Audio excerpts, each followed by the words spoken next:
Welcome to the most powerful story you will ever hear. This is not just a biography. This is not just history. This is a journey into mind that shaped the modern world.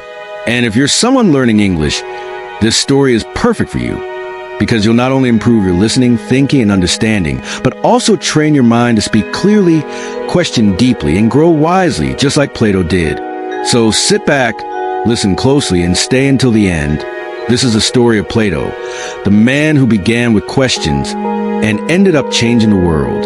But before he became a philosopher, before he created the world's first university, before he taught Aristotle, who later taught Alexander the Great, he was just a boy with a powerful mind and an even more powerful dream. Plato was born in Athens, Greece, one of the most advanced cities of the ancient world. Athens was a city of thinkers, poets, warriors, and politicians. A place where art and science lived side by side, but also a place where truth was often sacrificed for power. Plato's family was among the most powerful and respected in Athens. His father claimed descent from kings, while his mother was related to Solon, one of Athens' greatest lawmakers. From birth, Plato was surrounded by politics, privilege, and high expectations. He had access to the best teachers and the finest education in music, poetry, gymnastics, and mathematics. But unlike most students, Plato wasn't satisfied with answers. He wanted to know why the answers were true. Other children memorized lessons. Plato questioned them. When told that justice meant obeying the law, he would ask, "But what if the law is unfair? Is justice still just?"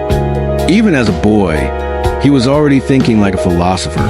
At first, Plato dreamed of becoming a poet or playwright. He wrote poems and plays, and even entered competitions. But as he grew, Athens itself began to fall apart. The long war with Sparta left the city broken. Democracy weakened.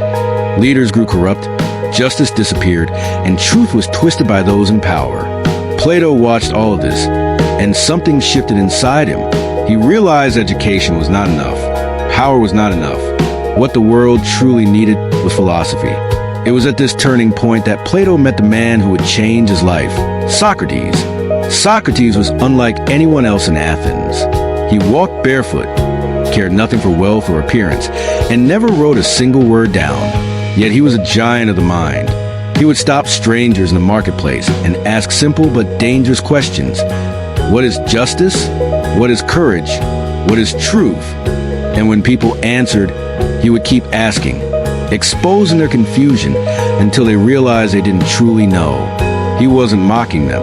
He was helping them discover that real wisdom begins with admitting your ignorance. Plato was captivated. He followed Socrates everywhere, listening, questioning, and learning. He gave up poetry, even burning his early works, declaring, "Socrates is the only man who ever made me feel ashamed of my ignorance." From that moment, he stopped chasing fame and power and began chasing truth. But this golden time could not last. Athens, fearful of free minds, eventually turned on Socrates. He was charged with corrupting the youth and disrespecting the city's gods. The real reason was clear. He was too dangerous. He had shaken the foundations of power, and those in control could not stand it. In court, Socrates refused to apologize. He declared, "I would rather die than stop asking questions." He was sentenced to death by poison. Plato witnessed his teacher's final moments, how he drank the cup calmly, how he lost feeling in his body, how he smiled and whispered, "The soul is eternal. Death is not the end." That moment scarred Plato, but it also transformed him. He made a vow. The world may kill Socrates, but his voice would not die. Athens became dangerous for philosophers, so Plato left. He began a long journey of study and exploration across the ancient world, seeking knowledge in Egypt, Italy, and beyond. And with each step, he carried Socrates' voice with him, a mission to keep questioning, keep searching, and keep truth alive. Plato traveled widely, studying geometry, mathematics, and spiritual science from the Egyptian priests. In southern Italy and Sicily, he encountered the Pythagorean school, which taught that the entire universe is built on numbers and harmony. In Cyrene and across the eastern Mediterranean, he explored astronomy, politics, and more. This wasn't tourism. It was mental training. Piece by piece, Plato was building a worldview. He wasn't just collecting facts. He was connecting truths from different cultures. During these years, he also began writing, creating dialogues, philosophical conversations where characters debated questions like, what is justice? What is love? What is a good life? What is the purpose of government? Plato didn't lecture. He made his readers think. Slowly, the boy who once followed Socrates was becoming a master of wisdom in his own right. After more than a decade of study and writing, Plato returned to Athens, but he was no longer the same man. He had seen the world, studied with mystics, mathematicians, and philosophers, and now he was ready to do something no one had done before. Just outside Athens, in a grove of olive trees called Academus, Plato bought land and founded a school, the Academy. It was the first known university in Western history. Its goal was not to teach people what to think, but how to think. There were no grades, no degrees, no textbooks, only debate, dialogue, and discovery. Students studied philosophy, mathematics, astronomy, ethics, politics, logic, and metaphysics. People came from all over Greece to join. The Academy became a beacon of knowledge, staying open for over 9 centuries, long after Plato's death. This was more than a school. It was Plato's revenge against ignorance, his answer to the death of Socrates, and his gift to the world. During these years, Plato wrote some of his most famous works. The Republic, a vision of a just society ruled by philosopher kings. The Symposium, a lively discussion on the nature of love. Phaedrus, about the soul, beauty, and inspiration. The Apology, Socrates' defense speech. Meno, asking whether virtue can be taught. Timaeus, about the origin of the universe, and Gorgias, on rhetoric and the dangers of manipulation. His writings weren't dry lectures. They were alive with characters, stories, and questions that forced readers to think for themselves. He planted seeds of curiosity, logic, and rebellion against blind belief in every mind that encountered his work. Plato's Academy was not like a modern school with classrooms and exams. It was more like a living garden of thought. Students walked under olive trees, sat on benches, or debated in small groups on the grass. There was a small building with scrolls and tables, but most teaching happened outdoors through questions and dialogue. The goal was not to pass exams. It was to train the soul. Plato guided discussions, sometimes speaking, often just asking questions while students debated. The Academy became a community where thinking was a way of life. Students came from across the Greek world, sons of merchants, future politicians, generals, and dreamers. They studied philosophy, mathematics, astronomy, ethics, and politics. For Plato, all knowledge was connected, truth was one, and to see it fully, you had to understand its connections. One day, a young man from northern Greece arrived at the Academy. His name was Aristotle. Sharp, restless, and hungry to learn, he stayed for 20 years. He absorbed everything: ethics, logic, biology, politics, mathematics, and constantly questioned and created new ideas. Plato recognized his brilliance. Aristotle later became tutor to Alexander the Great, whose empire reshaped the known world.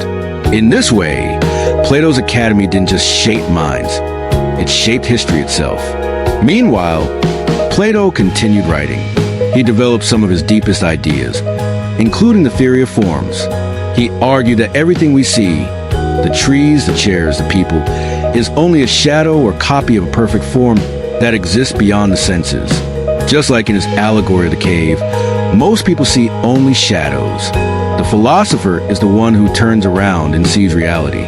Plato's theory of forms taught that what we see in the physical world are only shadows of a deeper truth. Beyond appearances lies light, the true reality. This idea shaped not just philosophy, but religion, art, and science for centuries. It taught people to search beyond illusions and look for principles that endure. Plato also explored the nature of the soul, justice, education, and leadership. He believed education was the process of turning the soul, helping people face the light instead of the shadows. By this time, the Academy was famous. Students came not only from across Greece, but from distant lands. Many went on to become teachers, lawmakers, and advisors. Through them, Plato's ideas spread to cities, kingdoms, and eventually entire civilizations. Even though Plato had failed to create a philosopher king in Syracuse, he achieved something far greater. He created generations of philosopher citizens. The academy itself lasted for centuries, surviving wars and shifting rulers. It became a model for future schools, influencing the Romans and later the great universities of Europe. As the years passed, Plato became more than a teacher. He became a legend. Athenians spoke his name with respect, not because of wealth or titles, but because of his mind. His beard had turned white, his steps were slower, his voice gentler. But when he spoke, the entire academy listened. He was no longer only explaining Socrates. He had built his own identity as a philosopher. Age had not weakened him. It made him bolder and deeper. He knew his time was short, but he still had one last mission. Many believe Plato's most important work was The Republic, where he envisioned a just society ruled by philosopher kings. But in his later years, he began writing something even more ambitious: the Laws. Unlike The Republic, which was idealistic, the Laws was practical. It was Plato's blueprint for a real city with real rules: education, government, family, culture, and justice. He wrote about the kind of education children should receive, how families should be structured, how to prevent corruption, how music and art could shape character, and how punishment and rewards could form moral citizens. This was not theory. It was a real design for civilization. While he worked, another philosophical storm was brewing. His brightest student, Aristotle, began questioning Plato's teachings. Aristotle argued that Plato's theory of forms was too mystical, too abstract. Instead of eternal forms beyond the senses, Aristotle focused on what could be observed, measured, and classified: biology, logic, and science. He believed philosophy should work hand in hand with rulers and governments. This created a divide that would shape Western thought for centuries. Plato, the dreamer of eternal truths; Aristotle, the organizer of practical reality. Two visions, different but necessary, born in the same academy. Years later, Aristotle became tutor to a young Macedonian prince named Alexander. That boy would grow into Alexander the Great, the conqueror of empires.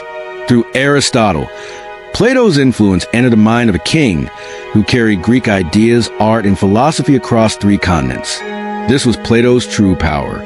He didn't rule cities or command armies, yet his thoughts traveled further than any soldier could march. Socrates inspired Plato. Plato inspired Aristotle. Aristotle inspired Alexander. And Alexander spread Greek philosophy across the known world. As Plato entered his final years, he reflected more quietly but never stopped teaching. He still walked beneath the olive trees of the academy, smiling when young students asked the same questions he once asked Socrates. He no longer sought to prove anything. He simply guided like a lighthouse on the shore. Visitors came from afar to hear his words, to see him, to touch his hand. To them, Plato was not just a man. He was the embodiment of wisdom. His body aged, but his mind remained sharp. He kept working on the laws until the very end. Some say he was still writing on his deathbed, surrounded by scrolls and candlelight. Plato passed away quietly in Athens, the city of his birth. No royal funeral, no ceremony, just silence. But Plato was not truly gone, because Plato was not just a body. He was an idea that truth matters, even at the cost of life. That deep thinking is more powerful than loud speaking.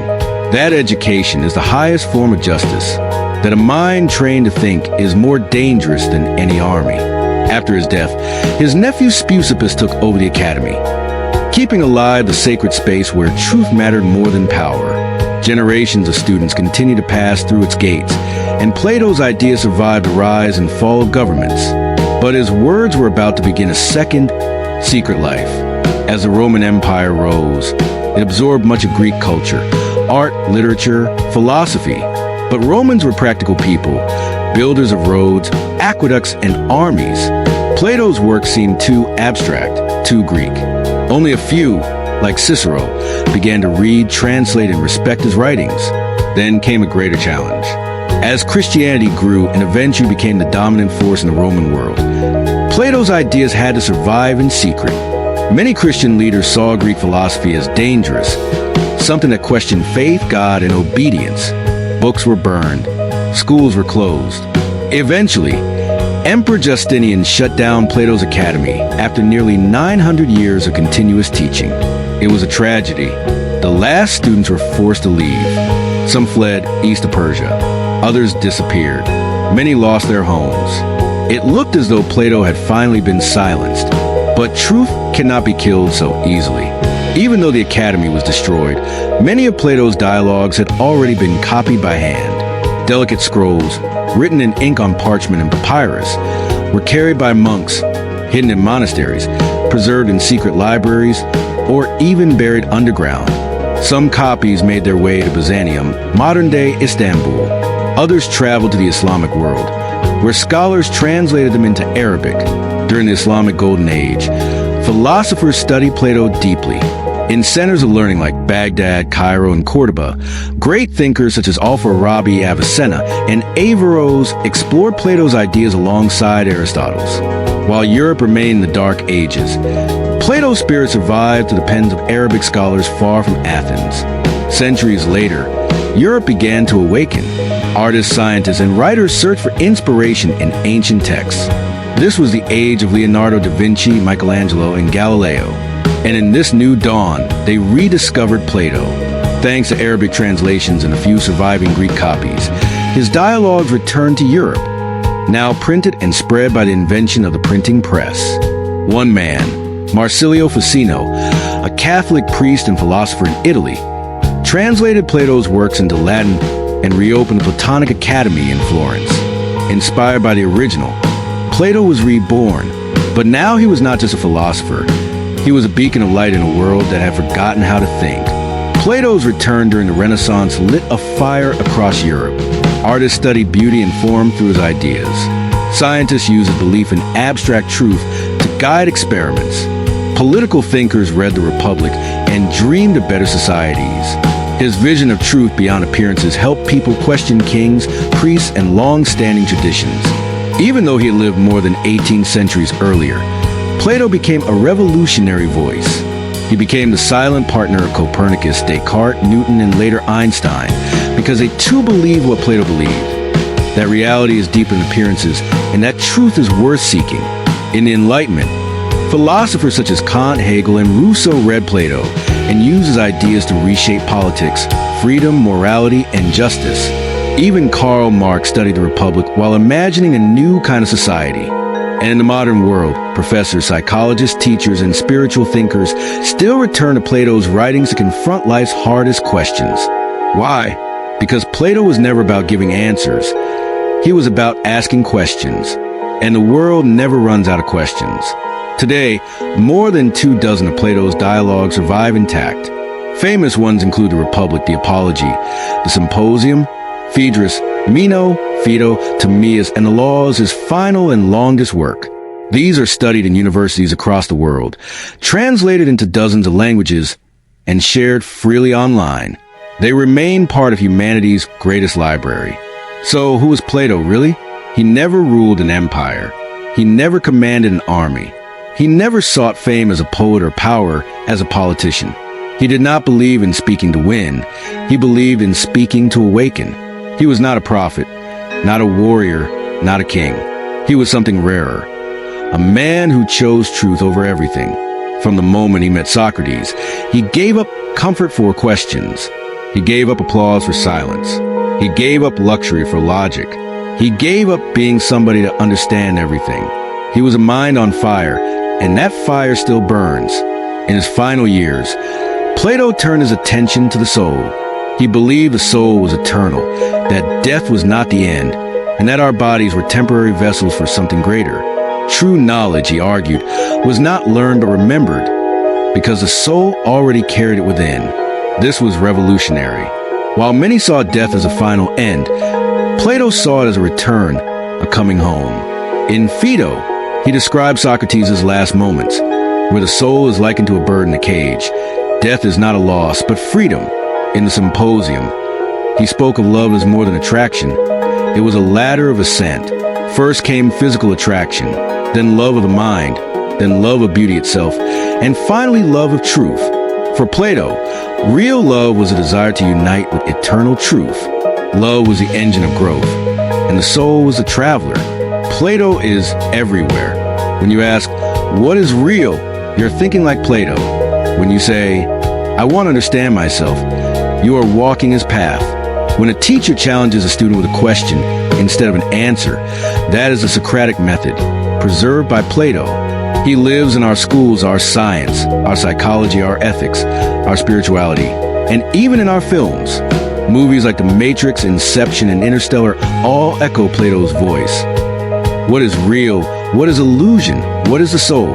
Plato never told us what to think. He taught us how to think. And that gift is still growing across every culture, every age, and every mind willing to ask the questions that never die. As a learner, Plato offers 7 eternal lessons. First, learn to be a follower before you try to be a master. Plato didn't become a great philosopher overnight. He began as a silent listener, sitting at Socrates' feet. He watched, listened, and absorbed for years without interrupting or pretending to be wise. Only after he had mastered humility as a student did he create the Academy, write the Republic, and become one of history's greatest minds. The lesson: don't rush to lead. Learn, observe, absorb. When the time is right, your wisdom will speak for itself. Second, be content with the title, but obsessed with the work. Plato was never obsessed with fame or recognition. He never tried to be a celebrity. He didn't even call himself a philosopher. Others gave him that title because of his work. He taught every day. He wrote, he questioned, but he never chased applause. The lesson: be content with being called a student, a teacher, a writer, a creator. What matters most is not what people call you, but what you do. Third, take charge of your own happiness. Plato believed the soul must be trained, and that true happiness doesn't come from outside things, but from inner balance. He said that the person who makes happiness depend on themselves has chosen the best plan for life. Today, many blame money, jobs, or society for unhappiness. Plato's message is simple: stop blaming. Your happiness is your responsibility. Fourth, work hard to accomplish great things. Plato spent decades writing, teaching, questioning, and building the Academy. He believed the soul grows only through discipline and effort. He said that excellence is not a gift, but a skill that comes from practice. We don't act rightly because we are excellent. We become excellent by acting rightly. The lesson: don't wait to feel ready. Start practicing. Start doing. Hard work isn't optional. It's the path. Fifth, contribute to society as much as you can. Plato believed we are all part of something larger: a city, a community, a society. A just man is not just good for himself. He must be good for others. In the Republic, every person has a role. No role is greater or lesser, but each must be done with excellence. The lesson: don't just live. Contribute. Your skills, your values, your voice, they matter. 6. Get involved in politics or risk being ruled by the wrong people. Plato warned that the price good men pay for not engaging in politics is to be governed by worse men. He didn't mean everyone should be a politician, but he urged us not to be passive. Learn what's happening. Speak with reason. Vote with care. Be aware. If good people withdraw, bad people will take their place. 7. Democracy can be dangerous if minds are not trained. Plato witnessed Socrates' death, decided by a democratic vote. Ordinary citizens, driven by fear and emotion, ended the life of Athens' wisest man. That is why Plato warned that democracy without education leads to chaos. He believed in wisdom-led leadership, not popularity contests. He wanted a world where rulers were guided by truth, not by the loudest voices. The lesson: freedom is powerful, but without knowledge, it can destroy itself. That is why Plato founded the Academy, to train minds before giving them power. If these lessons made you think deeply, opened your heart, or helped you see life differently, if it improved your English, your perspective, or even your sense of calm, then this is your place. Subscribe now, because this channel is not only about language. It is about truth. It is about meaning. It is about becoming something more. And just as Plato taught, don't follow the noise. Follow the light. Stay curious. Stay strong. And always remember, your soul is powerful. See you in the next video.